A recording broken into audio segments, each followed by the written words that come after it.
Hello friends, welcome to Amar Pradeep English classes.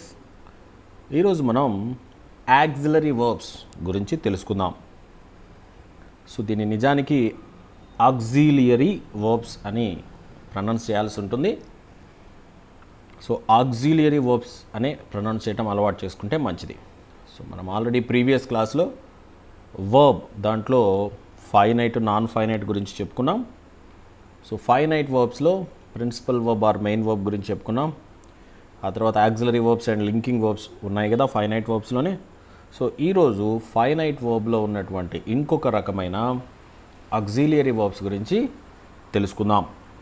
మన channel first time చూస్తున్నట్లయితే నచ్చితే లైక్ చేయండి, షేర్ చేయండి, సబ్స్క్రైబ్ చేసుకోండి. సో ఈ వీడియో అనేది క్వశ్చన్ ట్యాగ్కి చాలా ఇంపార్టెంట్. సో మనం నెక్స్ట్ క్వశ్చన్ ట్యాగ్ అనే టాపిక్ చెప్పుకుంటాం. ఆ టాపిక్కి ఈ వీడియో చాలా ఇంపార్టెంట్. సో క్వశ్చన్ ట్యాగ్కి సంబంధించి ఎవరికైనా డౌట్స్ ఉన్నా కూడా సో ఈ వీడియోని చాలా జాగ్రత్తగా మీరు చూడండి. సో మొదటగా auxiliary verbs or helping verbs అంటే ఏంటో మనం చూస్తాం. నిజానికి ఆక్సిలియరీ ఈ వర్డ్ ఇది లాటిన్ నుంచి వచ్చింది. దాని ఎటమాలజీ మనం కానీ చూసినట్లయితే హెల్ప్ అనేటటువంటి అర్థం వస్తుంది. సో ఆక్స్ కేబుల్ అని కూడా మనం అప్పుడప్పుడు చూస్తుంటాం. ఆక్స్ ఏయుఎక్స్ ఏదైనా ఒక మ్యూజిక్ సిస్టమ్కి కూడా ఆక్స్ అని కూడా ఉంటుంది. సో అదేంటంటే ఆక్సిలియరీ అనే దానికి సో అది వచ్చేసి షార్ట్ ఫామ్ అన్నమాట. సో ఆక్సిలియరీ అని అంటే దాని అర్థం ఏంటనంటే హెల్పింగ్ అని అర్థం. సో ఇప్పుడు ఈ హెల్పింగ్ వర్బ్ లేదా ఆక్సిలియరీ వర్బ్ అంటే ఏంటో మనం చూద్దాం. Some verbs are made up of more than one word. They have a main verb plus one or more words that come before it. ఇక్కడ మనం చూసినట్లయితే కొన్ని వర్బ్స్ అనేవి ఒకే వర్డ్ కాకుండా మోర్ దాన్ వన్ వర్డ్ అంటారు. చాలా జాగ్రత్తగా గమనించండి. మనం ఎలా చెప్పొచ్చు అంటే వర్బ్ ఫ్రేజ్ అని చెప్పొచ్చు. ఒకే పదం వర్బ్ కాదు, ఒకటి కంటే ఎక్కువ పదాలతో కూడినటువంటి వర్బ్ ఫ్రేజ్ అన్నమాట. సో ఇప్పుడు ఒకటి కంటే ఎక్కువ వర్బ్స్ ఉన్నాయి. వీటిలో ఒక మెయిన్ వర్బ్ ఉంటుంది ప్లస్ దాంతోపాటు one or more words that come before it. So ఒక మెయిన్ వర్బ్తో పాటు ఒకటి లేదా అంతకంటే కూడా వర్బ్స్ వస్తాయి. అవి ఖచ్చితంగా కూడా కమ్ బిఫోర్ ఇట్ అనే మాటని గమనించండి. ఎప్పుడైనా కూడా helping verb or auxiliary verb అనేది మెయిన్ వర్బ్కి ముందే ఉంటుంది, అది గమనించాలి. సో నెక్స్ట్ పాయింట్ మనం చూసినట్లయితే the words that come before the main verb are called helping verbs. అది విషయం. సో ఏంటి హెల్పింగ్ వర్బ్ అని అంటే మెయిన్ వర్బ్కి ముందు ఏముంటాయంట? సో ఒకటి లేదా అంతకన్నా ఎక్కువ వర్బ్స్ ఉంటాయి. ఆ మెయిన్ వర్బ్కి ముందుండేటటువంటి ఆ వర్బ్స్ని ఏమని అంటారంటే హెల్పింగ్ వర్బ్స్ అని అంటారు. సో కాబట్టి ఈ పర్టికులర్ ఈ పాయింట్ నుంచి మనం తెలుసుకోవాల్సింది ఏంటి అని అంటే హెల్పింగ్ వర్బ్ అనేది ఉంది అంటే ఖచ్చితంగా మెయిన్ వర్బ్ ఉన్నట్టే లెక్క. మెయిన్ వర్బ్ లేదంటే హెల్పింగ్ వర్బ్ లేదు అని లెక్క. ఓకేనా? ఎగ్జాంపుల్ చూస్తాం. I'm a teacher. సో ఇక్కడ మీరు చూసినట్లయితే యామ్ అనేటటువంటి వర్బ్ ఉంది. రెండవ సెంటెన్స్ చూసినట్లయితే I am teaching English grammar అని ఉంది. రైట్? ఈ రెండవ సెంటెన్స్లో మనకు క్లియర్గా అర్థమవుతుంది రెండు వర్బ్స్ ఉన్నాయి, వర్బ్ ఫ్రేజ్ ఉంది. ఇప్పుడు ఈ టీచ్ అనేది మెయిన్ వర్బ్ అవుతుంది. సో ఈ టీచ్ అనే మెయిన్ వర్బ్కి ముందుంది చూసారా? సో ఈ యామ్ అనేది ఏమవుతుంది అని అంటే హెల్పింగ్ వర్బ్ అవుతుంది. మరి ఇక్కడ ఉన్నటువంటి ఈ యామ్ ఏమవుతుంది అని అంటే సో అది మెయిన్ వర్బ్ అని అంటారు. కానీ మెయిన్ వర్బ్ అని అనేదానికంటే కూడా దాన్ని ఏమంటే కరెక్ట్గా ఉంటుందని అంటే లింకింగ్ వర్బ్ అని అంటాం. సో మనం ఈ ఆక్సిలరీ వర్బ్స్ తర్వాత మనం మరలా లింకింగ్ వర్బ్స్ గురించి కూడా మనం తెలుసుకుంటాం. ఓకేనా? ఇక్కడ పైన ఈ ఎగ్జాంపుల్లో యామ్ ఏ టీచర్ అని అంటే యామ్ అనేది ఏంటి అంటే am is a linking verb there. అది లింకింగ్ వర్బ్. ఇప్పుడు ఈ యామ్ అనే వర్బే యామ్ టీచింగ్లో ఏమైపోయిందని అంటే హెల్పింగ్ వర్బ్ అయింది. ఎందుకు అయింది అని అంటే సో టీచ్ అనేటటువంటి వర్బ్ ఉంది కదా, టీచింగ్ అనే ఫామ్లో ఉంది కదా. సో కాబట్టి దానికి ముందు ఉంది కాబట్టి యామ్ టీచింగ్లో యామ్ అనేది ఆక్సిలియరీ వర్బ్ అన్నమాట. ఓకేనా? తర్వాత చూస్తాం she was reading a book. So ఇందులో హెల్పింగ్ వర్బ్ ఏంటి అని అంటే was. They have completed the work. ఇందులో హెల్పింగ్ వర్బ్ ఏంటంటే have. He will come tomorrow. So ఇక్కడ ఉన్నటువంటి విల్ ఏంటి అని అంటే helping verb or auxiliary verb. So కాబట్టి ఫ్రెండ్స్ గుర్తుపెట్టుకోండి, helping verb or auxiliary verb అని అంటే మనం గుర్తుపెట్టుకోవాల్సింది ఇది ఉంది అని అంటే ఖచ్చితంగా దాని పక్కన, ఇంకా ఎక్కన పక్కన అని చెప్పొచ్చు అంటే ఖచ్చితంగా, సో దానికి మనం ఇలా అనొచ్చు కదా రైట్ సైడ్, అంతేనా? సో దానికి రైట్ సైడు మెయిన్ వర్బ్ అనేది ఖచ్చితంగా ఉంటుంది అని అర్థం. ఓకేనా? సో ఇప్పుడు ఈ హెల్పింగ్ వర్బ్ లేదా ఆక్సిలరీ వర్బ్స్ గురించి ఇంకొంత మనం తెలుసుకుందాం. సో ఈ ఆక్సిలియరీ వర్బ్స్ ఆర్ హెల్పింగ్ వర్బ్స్ని మనం 3 రకాలుగా ఏం చేయొచ్చు అంటే డివైడ్ చేయొచ్చు. సో మొదటిది వచ్చేసి ప్రైమరీ ఆక్సిలియరీ, రెండవది వచ్చేసి modals or modal auxiliary verbs, మూడవది వచ్చేసి సెమీ మోడల్స్. సో ఇక్కడ మీరు చూస్తే కరెక్ట్ ప్రొనౌన్సియేషన్ వచ్చేసి మౌడల్ అనాల. సో మోడాల్స్ అని అందరూ అంటారు. సో మోడాల్స్ అని అనటం మ్యాక్సిమం అవాయిడ్ చేస్తే మంచిది. మోడాల్స్ కాదు, మౌడల్స్. సో ఫొనెటిక్ ట్రాన్స్క్రిప్షన్లో క్లియర్గా మౌడల్, MODAL గమనించాలి, MODEL కాదు, MODAL. So primary, models and semi models, ఈ విధంగా 3 రకాలుగా ఆక్సిలరీ వర్బ్స్ని డివైడ్ చేయటం జరిగింది. ఓకేనా? సో ఇందులో మొదటిదైనటువంటి ప్రైమరీ ఆక్సిలరీ ఏదైతే ఉందో దీంట్లో మరలా 3 రకాలు మనం చూస్తాం. ఏమేంటి అంటే అవి be forms, do forms and have forms. So primary ఆక్సిలరీస్లో బీ ఫార్మ్స్ ఉంటాయి, డూ ఫార్మ్స్ ఉంటాయి, హ్యావ్ ఫార్మ్స్ ఉంటాయి. సో ఏంటి అయ్యి అని అంటే మనం చూసినట్లయితే గమనించాలి, బీ ఫార్మ్స్ ఏమేమి ఉన్నాయి అని అంటే am, is, are, was, were, ఇక బీన్, బీయింగ్ అవి కూడా మనం రాసుకోవచ్చు. మెయిన్గా am, is, are, was, were. So ఇవి ఏం తెలియజేస్తాయి అని అంటే టు బీ, గమనించాలి. So to be. So next వచ్చేసి డూ ఫార్మ్స్, ఇవేంటి అని అంటే టు డూ. హ్యావ్ ఫార్మ్స్ అని అంటే to have. So primary auxiliaries అంటే to be, to do, to have, అంటే be forms, do forms, have forms. Be forms ఏంటి అంటే am, is, are, was, were. Do forms ఏంటంటే డూ, డస్, డిడ్. సో ఇక మనం remaining done వాటిని కూడా మనం డూ యొక్క ఫార్మ్సే, అయితే ఏది యూజ్ చేయాలనేది మనం జాగ్రత్తగా గమనించాలి, రైట్? ఆ తర్వాత హ్యావ్ ఫార్మ్స్ అని అంటే have, has, had, having. So have forms అయితే ఉన్నాయి, అందులో మనం ప్రైమరీ యాక్సిలరీస్గా వేటిని యూజ్ చేస్తాం. బీ ఫార్మ్స్లో, డూ ఫార్మ్స్లో, హ్యావ్ ఫార్మ్స్లో. సో ఏవి ప్రైమరీ యాక్సిలరీగా యూజ్ చేస్తారు మెయిన్గా అంటే మీరు గుర్తుపెట్టుకోవాల్సింది బీ ఫార్మ్స్లో am, is, are, was, were. Do ఫార్మ్స్లో డూ, డస్, డిడ్. హ్యావ్ ఫార్మ్స్లో హ్యావ్, హ్యాజ్, హ్యాడ్. సో వీటిని మీరు గుర్తుపెట్టుకోండి. ఇవి వచ్చేసి ప్రైమరీ యాక్సిలరీస్ అన్నమాట.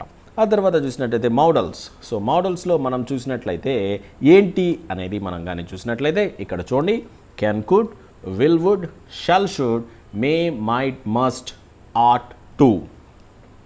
సో కొంతమంది ఇలా చెప్తూ ఉంటారు, అదైతే కంప్లీట్గా అది నాన్ సెన్స్, అది తప్పు. క్లియర్గా ఏంటంటే కెన్కు పాస్ట్ కుడ్డు, విల్లుకు పాస్ట్ వుడ్డు, షెల్లుకు పాస్ట్ షుడ్డు అని. సో చాలా జాగ్రత్తగా గమనించాలి. ఇప్పుడు మనం నెక్స్ట్, ఇప్పుడు నేను చెప్పిన స్టేట్మెంటు తర్వాత మనం వాట్ ఈజ్ ద కాన్సెప్ట్ అని తెలుసుకున్న తర్వాత మీకే అర్థమవుతుంది ఇది కరెక్టా కాదా అనేది. సో కాబట్టి ఇవి can, could, will, would, shall, should, may, might, must, ought, to, ఇవి వచ్చేసి మోడల్స్. ఓకేనా? సో వీటి గురించి కూడా మనం తెలుసుకుంటాం. ఆ తర్వాత సెమీ మోడల్స్. సెమీ మోడల్స్ అని అంటే నీడ్, డేర్, యూజ్ టు. ఇంకా చాలా జాగ్రత్తగా గమనించినట్లయితే డి అనేటటువంటి సౌండ్ని మనం ప్రొనౌన్స్ చేయకుండా మనం పలికితేనే యూజ్ టు అంటమే కరెక్ట్గా ఉంటుంది. యూజ్ టు అంటే అది పలికినట్టుగా ఉంటే కరెక్ట్గా ఉంటుందన్నమాట. సో ఇది యాక్సిలరీ వర్బ్స్లో ఉన్నటువంటి 3 రకాలు: primary auxiliary, modals, semi modals. So ఇప్పుడు ప్రైమరీ యాక్సిలరీకి, మోడల్ యాక్సిలరీకి ఉన్నటువంటి డిఫరెన్స్ తెలుసుకుందాం. Semi modals. So semi modals అంటే ఏంలే, ఇవేంటంటే ప్రైమరీ యాక్సిలరీ పని చేస్తాయి, మోడల్ యాక్సిలరీ పని, 2 పనులు చేస్తాయి. సో ఆ సిచ్యువేషన్ని బట్టి రెండిటి పని చేస్తాయి కాబట్టి ఈ నీడ్, డేర్, యూజ్ టు అనే వాటిని సెమీ మోడల్స్ అంటారు. ఇక్కడ మీరు గుర్తుపెట్టుకోవాల్సింది 2 వచ్చేవి ఆట్ టు, అదేవిధంగా use at, need to, dare to అని కూడా చెప్తూ ఉంటారు. So need to, dare to పెట్టడం వల్ల, అంటే నీడ్కి డేర్కి పక్కన టు పెట్టడం వల్ల ఏమవుతుంది అనేది కూడా ఈరోజు క్లాస్లో మనం డీటెయిల్గా తెలుసుకోబోతున్నాం. సో మీరు చాలా జాగ్రత్తగా, సో ఇది ఒక స్క్రీన్ షాట్ చేసుకున్నట్లయితే సో కంప్లీట్గా దీని గురించినటువంటి ఇన్ఫర్మేషన్ వస్తుంది. మీరు గుర్తుపెట్టుకోవాల్సింది ఏంటంటే ఆక్సిలియరీ వర్బ్స్ అని అంటే ఇందులో 3 రకాలు ఉన్నాయి: primary auxiliary, modals and semi modals. So primary ఆక్సిలరీస్లో be forms, do forms, have forms ఉన్నాయి. సో ఆ be forms, do forms, have forms ఏంటనేది చూస్తున్నాం. సో మోడల్ యాక్సిలరీస్ చూసినట్లయితే can, could, will, would, shall, should, may, might, must, ought to. So కెన్కి past tense could, విల్కి past tense would అని అనటం అనేది అంత కరెక్ట్ కాదు. ఎందుకు కాదనేది కూడా మనం చూస్తాం. Semi models need, dare, use to. ఓకేనా? సో ఇప్పుడు మొత్తం ఎన్నని చూసినట్లయితే సో 24. సో ఈ 24 ఆక్సిలియరీ వర్బ్స్ అనేది మనకి కంప్లీట్గా బై హార్ట్ వచ్చేసి ఉండాలన్నమాట. ఓకేనా ఫ్రెండ్స్? సరే, ఇప్పుడు మనం ఇవి ఎందుకు, ఎలాగా క్లాసిఫై చేశారు అనేది మనం తెలుసుకుంటాం. అంటే చాలా ఎక్కువ ఇన్ఫర్మేషన్ కూడా నేను ఇవ్వను, జస్ట్ ఏంటి ఆ కాన్సెప్ట్ ఏంటి అనేది మాత్రమే చెప్తాను. తర్వాత ఈజీగా మనం అర్థం చేసుకోవచ్చు, రైట్? సో ఇక్కడ మీరు చూసినట్లయితే మోడల్స్ ఏంటి, ప్రైమరీ యాక్సిలరీస్ ఏంటి అని చూసినట్లయితే మోడల్స్కి ఉన్నటువంటి ఒక ప్రత్యేకత ఏంటి అని అంటే modals are always followed by V1, bare infinitive అంటారు. ఒక మోడల్ ఆక్సిలరీ వర్బ్ ఉంది అని అంటే మనం నేర్చుకున్నాం కదా, can, could, will, would, shall, should. So అవి వచ్చినాయి అంటే ఖచ్చితంగా పక్కన వర్బ్ 1 రావాల్సిందే. Next point, modals are independent of the subject. So modals అనేవి సబ్జెక్ట్తో ఇండిపెండెంట్గా ఉంటాయి. చాలా జాగ్రత్తగా గమనించాలి. సబ్జెక్ట్తో ఇవి ఎలా ఉంటాయి? ఇండిపెండెంట్గా ఉంటాయి. అంటే దాని అర్థం ఏంటి అని అంటే ఎగ్జాంపుల్ ఇక్కడ నేను ఒకటి రాస్తాను, గమనించండి. ఇక్కడ నేను ఐ యామ్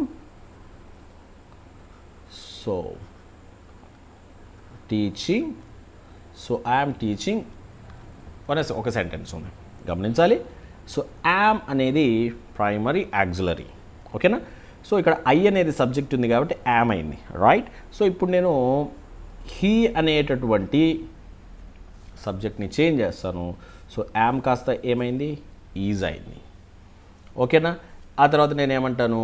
సబ్జెక్టు దే అని రాశాను అనుకోండి. సో ఒక నిమిషం ఫ్రెండ్స్. సో ఒకవేళ సబ్జెక్టు నేను దే అని రాశాను అనుకోండి. సో దే అని రాస్తే ఏమవుతుంది? ఈజ్ కాస్త ఆర్ అవుతుంది, రైట్? సో ఇప్పుడు ఐకి యామ్, హీకి ఈజ్, దేకి ఆర్. అయితే మోడల్ యాక్సిలరీ వర్బ్స్ ఏంటంట? సబ్జెక్టుకి తగ్గట్టుగా మారవు, సబ్జెక్ట్తో సంబంధం లేదు, ఇండిపెండెంట్గానే ఉంటాయి. ఐ కెన్ అంట, ఐ కుడ్ అంట, హీ కెన్ అంట, హీ కుడ్ అంట. అవునా? అంతేనా? సో చాలా జాగ్రత్తగా గమనించాలి. టెన్స్ సంబంధించి మనం మాట్లాడటం లేదు. ఓకేనా? ఇంకా క్లియర్గా చెప్పాలనంటే ఈ ఎగ్జాంపుల్ మనం చూస్తాం. ఐ డాష్ స్పీక్ ఇంగ్లీష్ అని ఒక సెంటెన్స్ ఉంది. ఓకేనా?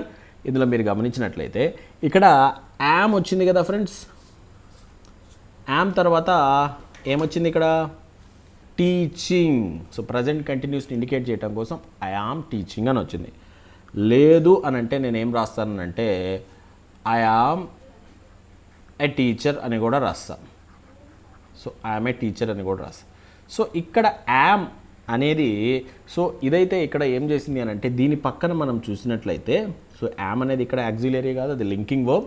సో యామ్ అనేది అది తనకంటూ తాను ఓన్గా ఒక సెంటెన్స్ని ఏం చేయగలదు? ఫ్రేమ్ చేయగలదు. అదేవిధంగా యామ్ తర్వాత చూసినట్లయితే ఇక్కడ ఏమొచ్చింది? ఇంగ్ ఫామ్ వచ్చింది. అయితే ఇక్కడ మోడల్ యాక్సిలరీ వర్బ్స్కి ఒక ముఖ్యమైన రూల్ ఏంటంటే ఈ మోడల్ యాక్సిలరీస్ తర్వాత ఇదిగోండి ఇక్కడ ఉన్నాయి చూడండి క్లియర్గా, వీటి తర్వాత ఎప్పుడు కూడా వర్బ్ 1 వస్తుంది. వర్బ్ 2 కానీ, వర్బ్ 3 కానీ, లేకపోతే వర్బ్కి ఇంగ్ ఫామ్ కానీ వచ్చే అవకాశమే లేదు. So modals are always followed by verb 1. So అది ఇంకా గుర్తుపెట్టుకోవాల్సింది. ఓకేనా? Modals are independent of the subject. Subject ఏదన్నా కానీ కెన్ అన్నాను, సో ఐ కెన్ అంటాను, హీ కెన్ అంటాను, దే కెన్ అంటాను. ఓకేనా? సో గమనించాల్సింది మనం చూస్తాం. ఇక్కడ మీరు చూస్తే I dash speak English. So ఇక్కడ నేను ఏం చేయొచ్చునంటే ఈ మోడల్స్ అన్నిటినీ నేను పెట్టేయచ్చు. I can speak English, I could speak English, I will speak English, I would speak English, I shall speak English, I should, I may, I might, I must, I ought to speak English అని. ఓకేనా? చాలా జాగ్రత్తగా గమనించాలి. ఇక్కడ మీరు చూసినట్లయితే గమనించండి friends, ఇక్కడ నేను ఫర్ ఎగ్జాంపుల్ కెన్ అన్నాను అనుకోండి. కెన్ తర్వాత ఏమొచ్చిందండి? వర్బ్ వన్ వచ్చింది కదా. ఇక్కడ నేను విల్ పెట్టాను అనుకోండి, విల్ స్పీక్, వర్బ్ వన్ వచ్చింది కదా. వర్బ్ వన్ అనేది మారదు. May speak, might speak, must speak, at to speak అయ్యే ఉంటాయి. ఇక్కడ ఐకి కెన్ ఉంది కదా అని హీకి కెన్స్ అని ఏమన్నా వస్తుందా? విన్నారా? సో హీ కెన్స్ అలా ఏముండదు. ఎప్పుడు కూడా సబ్జెక్ట్కి తగ్గట్టుగా మోడల్ యాక్సిలరీలో చేంజ్ అనేది రాదు.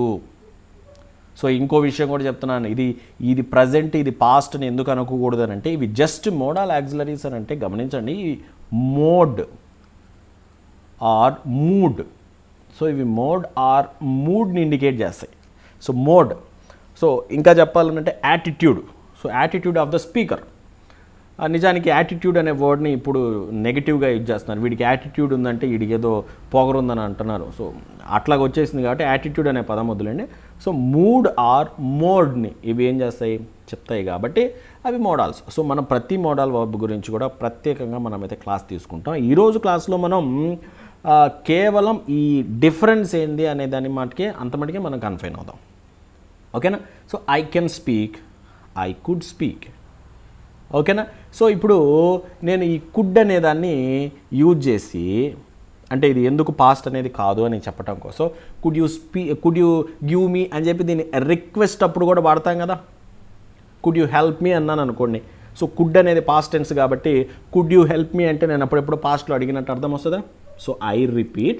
చూడండి, కుడ్ యూ హెల్ప్ మీ, లేకపోతే would you mind giving something. మనం పొలైట్ ఫామ్స్లో కుడ్, వుడ్ వాడుతూ ఉంటాం. సో ఇప్పుడు కుడ్ యూ ప్లీజ్ అని నేను ఏదైనా అడిగినప్పుడు కుడ్ అనేది పాస్ట్ టెన్స్ అయితే నేను పాస్ట్లో అడిగినట్ట లెక్క. సో కాబట్టి అది కాదు మనకి మూడ్. సో అక్కడ ఏదైతే సిచ్యువేషనో దానికి తగ్గట్టు ఐ కెన్ అంటే ఒక అర్థం, కుడ్ అంటే ఒక అర్థం, విల్ అంటే, వుడ్ అంటే అలా గుర్తుపెట్టుకోవాలి. కానీ దీనికి పాస్ట్ అనేది అది అంటే కొన్ని సందర్భాల్లో అయితే వర్కౌట్ అవ్వచ్చు. అంటే మనం డైరెక్ట్ ఇండైరెక్ట్ స్పీచ్ చెప్పుకున్నప్పుడు సో అక్కడ కెన్ అని ఉంటే అది మనం కుడ్గా మార్చడం అలా వర్కౌట్ అయితే అవుతుంది. బట్ మీరు ఎట్టి పరిస్థితుల్లో కూడా సో దీన్ని మాత్రం మనము ప్రతి ఒక్క మోడల్ యాక్సిలరీ వర్బ్ కూడా ఒక మోడ్ ఆ మూడ్ని కన్వే చేసేది అని గుర్తుపెట్టుకోండి. అర్థమైంది కదా? సో నేను చెప్పిన కాన్సెప్ట్ అయితే అర్థమైంది కదా? సో అదనమాట. సో ఇక్కడ మీరు చూసినట్లయితే కరెక్ట్గా ఈ స్ట్రక్చర్ని అయితే మనం కంప్లీట్గా నేర్చుకున్నామంటే క్లాస్ అంతా అర్థమైపోతుంది. ఏముందంటే ఇక్కడ మెయిన్ వర్బ్ ఉందా? రైట్. సో అది ఏ ఫామ్లో ఉంది? V1. So first form of the verb. దీనికి ముందు ఏదైనా పెట్టుకోవచ్చు మనం. సో ఏ మోడల్ యాక్సిలరీ వర్బ్నైనా మనం పెట్టేసేయచ్చు. Can speak, could speak, will speak, would speak ఏది పెట్టినా కూడా V1లో చేంజ్ అనేది రాదు. ఐ కెన్ స్పీక్డ్, లేకపోతే షల్ స్పీక్డ్, షల్ స్పీకింగ్. చూడండి, షల్ స్పీకింగ్ అన్న షల్ బీ వేరే బీ ఫామ్ యాడ్ అవుతుంది అనమాట.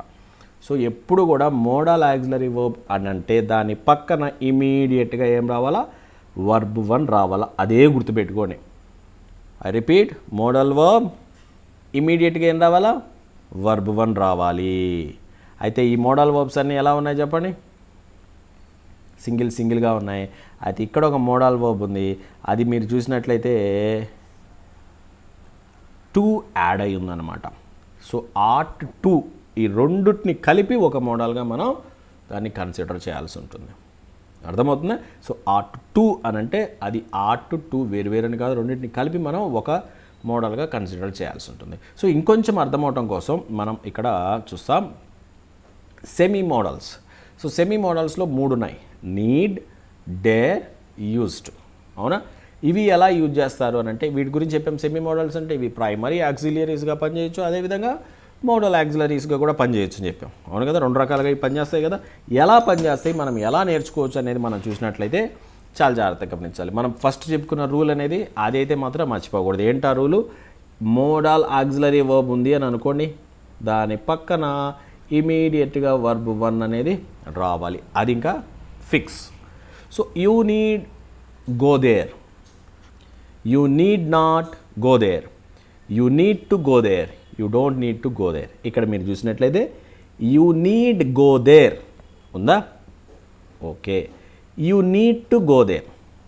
ఇందులో మనకి యూ నీడ్ గో దేర్ అని అంటే ఏమనిపిస్తుంది అంటే ఇదేదో కొంచెం తేడాగా ఉంది, ఇది ఎక్కడ ఇన్నట్లేదే అంటే. కొన్నిసార్లు మనకి ఇంగ్లీష్కి సంబంధించి ఒక తమాషా ఏంటంటే కొన్నిసార్లు మనం ఏం చేస్తామనంటే కాంపిటేటివ్ ఎగ్జామ్స్లో ఎందులోకైనా మనం ఆప్షన్స్ని చూస్ చేసుకునేటప్పుడు అలాగా ఇది ఎక్కడ ఇన్నట్టు లేదే, ఇది ఎప్పుడు తగలలేదే, సో కాబట్టి ఇట్లాంటిది ఉండదు అని అనుకుంటాం.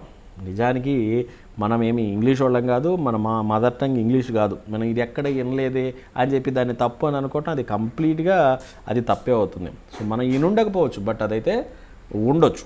ఓకేనా? ఇక్కడ గమనించండి, you need go there. So ఇక్కడ నీడ్ ఉంది, నీడ్ తర్వాత ఇమీడియట్గా ఏముంది? వర్బ్ 1 ఉంది. సో కాబట్టి ఇది వచ్చేసి ఇక్కడ ఏమవుతుంది? మోడల్ ఆక్సిలరీ వర్బ్ అవుతుంది. అవునా? So next you need not go there. ఇప్పుడు యూ నీడ్ గో దేర్ అనే దాన్ని నెగిటివ్లో మారిస్తే యూ నీడ్ నాట్, అంతే కదా? You can. సో ఇక్కడ మన రూల్ కూడా ఉంది, ఏదైనా మనం ఇక్కడ మనం ఏం చేయొచ్చు? సబ్స్టిట్యూట్ చేయొచ్చు. You need go there, you can go there, you will go there, you may go there, you might go there, you should go there. So ఏదైనా మనం సబ్స్టిట్యూట్ చేయొచ్చు అనమాట. అర్థమవుతుందా? సో ఇప్పుడు you can go there, you can not go there. అట్లనే you need go there, you need not go there. So కాబట్టి ఇక్కడ నీడ్ అనేది ఏమవుతుందనంటే రెండు సెంటెన్సెస్లో కూడా సో ఆక్సిలియరీ అవుతుంది. సారీ మోడల్ ఆక్సిలరీ అవుతుంది. ఓకేనా? మరైతే ఇది మనం నెక్స్ట్ చూస్తే you need to go there, you need to go there. మరి ఇదేంటి అని అంటే రూల్ ఏంటండి? మోడల్ వర్బ్ తర్వాత ఇమీడియట్గా ఏం రావాలా? వర్బ్ 1 అనేది రావాలా. సో నీడ్ తర్వాత ఏమొచ్చిందండి? టు గో వచ్చింది.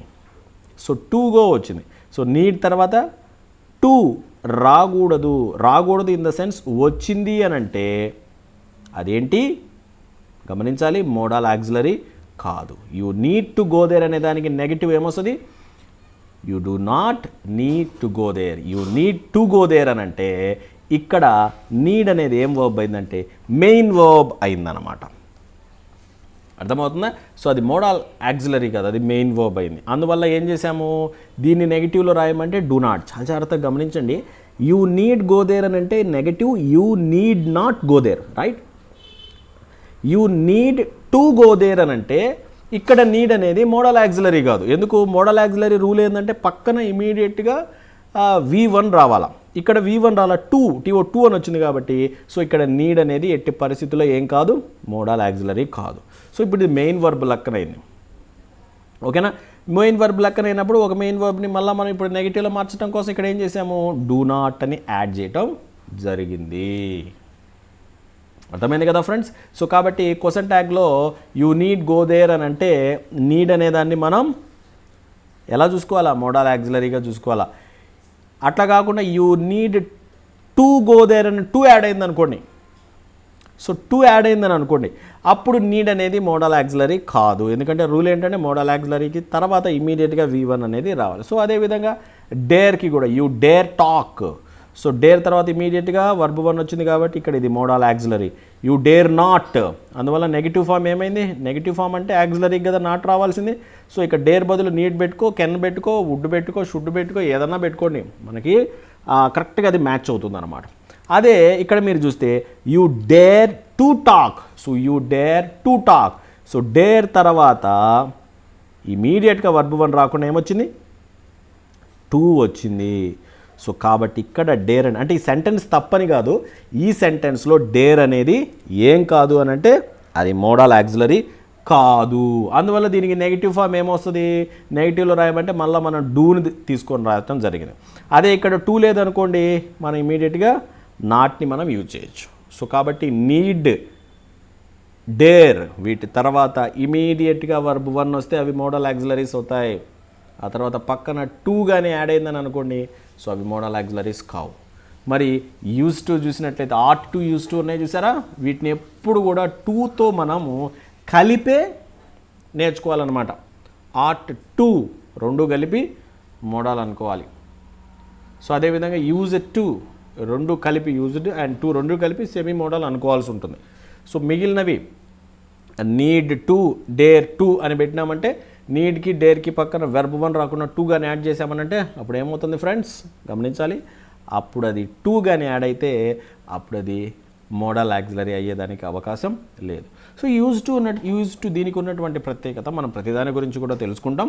దీనికి ఉన్న ప్రత్యేకత ఏంటనంటే సో ఇది పాస్ట్లో ఉంటుంది. ఇక్కడ you need to go there అనే దాన్ని నెగిటివ్లో రాయమంటే నేను ఏం చేశాను చూడండి, డూ నాట్ అని పెట్టాను. అయితే ఇక్కడ యూజ్ టు ప్లే అని అంటున్నాను కదా, దీన్ని నెగిటివ్లో రాస్తే యూజ్ నాట్ టు. ఓకేనా, ఈ 2 అనేది కూడా విత్ ఈ యూజ్డ్ అండ్ 2 ఈ రెండింటిని కలిపి మనం ఒకే వర్డ్గా చూసుకోవాలి. సో నెగిటివ్లో రాయమంటే ఈ విధంగా కూడా రాయొచ్చు. అండ్ ఇంకోటి దీనికి ఉన్నటువంటి ఇంకొక ఈ లక్షణం ఏంటంటే ఇక్కడ మనం డిడ్ అనే దాన్ని యూజ్ చేస్తాం. ఏం యూజ్ చేస్తాం ఫ్రెండ్స్, డిడ్ అనేది యూజ్ చేస్తాం. సో యూజ్ టు అనేది పాస్ట్ సింపుల్లో ఉన్నట్టుగా మనం అనుకొని డూ బదులు ఏం రాయాలా, డిడ్ అనే దాన్ని మనం రాయాల్సి ఉంటుంది. సో ఇప్పుడు ఇది కరెక్టా లేకపోతే ఇది కరెక్టా అని మనం చూసినట్లయితే సో మనకి ఇదైతే వినటానికి ఎలా ఉంటుందంటే సో ఫెమిలియర్గా అనిపిస్తుంది. ఇది వినటానికి ఫెమిలియర్గా లేదు, ఇది నేను ఎక్కడ వినలేదే అని చెప్పి దాన్ని తప్పని అనుకోవద్దు. సో అది ఫ్రెండ్స్. సో ఈరోజు క్లాస్ కొంచెం ఒకవేళ కష్టంగా అనిపిస్తే 1 or 2 times చూడండి, లేదంటే నాకు కామెంట్ చేయండి. నేను ఇంకో బెటర్ వేలో మీకు ఎక్స్ప్లెయిన్ చేసేదానికి ప్రయత్నం చేస్తాను. సో ఏం కన్ఫ్యూజన్ ఏం లేదు. So primary auxiliaries, model auxiliaries అంటే మనం గుర్తుపెట్టుకోవాల్సింది ఏంటి అని అంటే మోడల్ యాక్సిలరీస్కి ఉన్నటువంటి 2 ప్రత్యేకమైన లక్షణాలు. ఏంటి 2 ప్రత్యేకమైన లక్షణాలు? అవి ఎప్పుడు కూడా V1 మోడల్ యాక్సిలరీ ఉంది అంటే పక్కన V1 కన్ఫాము. ఓకేనా, ఇప్పుడు మనం యామ్ ఈజ్ ఆర్ ఐ చూస్తే దాని పక్కన V1 అనేది రావచ్చు, రాకపోవచ్చు. ఇన్ఫామ్ కూడా వస్తుంది ప్రజెంట్ కంటిన్యూస్లో, అవును కదా. అదేవిధంగా అవి ఓన్లీ అవే ఏం చేయగలుగుతాయి, ఒక సెంటెన్స్ని ఫామ్ చేయగలుగుతాయి. చూడండి, ఇక్కడ ఐ డాష్ స్పీక్ ఇంగ్లీష్ అని అన్నాను, ఇక్కడ ఐ కెన్ స్పీక్ ఇంగ్లీష్ అంటాను. సో ఇక్కడ స్పీక్ అనే మెయిన్ వర్బ్ యూజ్ చేయకుండా ఐ కెన్ ఇంగ్లీష్ అని అనగలుగుతామా, అనలేం. ఇంకా చూడండి, ఐ యామ్ అ టీచర్, ఈ సెంటెన్స్ మీరు చూసినట్లయితే యామ్కి ఇంకా పక్కన ఇంకొక మెయిన్ వర్బ్ ఉండాల్సిన అవసరం లేదు. యామ్ అనేది ఇక్కడ లింకింగ్ వర్బ్గా ఏం చేసింది, ఒక సెంటెన్స్ని ఇవ్వగలిగింది. అయితే ఈ ఉన్నాయి చూసారా ఈ మోడల్ యాక్సిలరీ వర్బ్స్, ఇవి ఓన్లీ ఈ మటుకే ఉండి పక్కన మెయిన్ వర్బ్ అనేది లేకుండా ఒక సెంటెన్స్ అనేది ఉండే అవకాశమే లేదు. ఇంకోటి ఏంటి, మోడల్ వర్బ్స్ అనేవి సబ్జెక్ట్కి సంబంధం లేదు. ఓకేనా, సబ్జెక్ట్ని మనకి అవి తెలియజేయవు. సో ఎందుకు తెలియజేయవనంటే ఐకి కెన్ పెడతాం, కుడ్ పెడతాం. ఓకేనా, ఇంకోటి మనం పాస్ట్ ఫామ్ అని అంటే కెన్కి కుడ్ పాస్ట్ ఫామ్ అని అంటాం. కానీ సో యాక్చువల్గా ఏంటంటే మూడ్ని బట్టి అంటే ఒక మీనింగ్ని అవి కన్వే చేస్తాయి, ఆ సందర్భంలో వాటిని వాడతారనే విషయం తెలుసుకోవాలి. సో అది ఫ్రెండ్స్ ఈరోజు క్లాస్. మన ఛానల్ ఫస్ట్ టైం చూస్తున్నట్లయితే నచ్చితే లైక్ చేయండి, షేర్ చేయండి, సబ్స్క్రైబ్ చేసుకోండి. That's all for today. Thank you.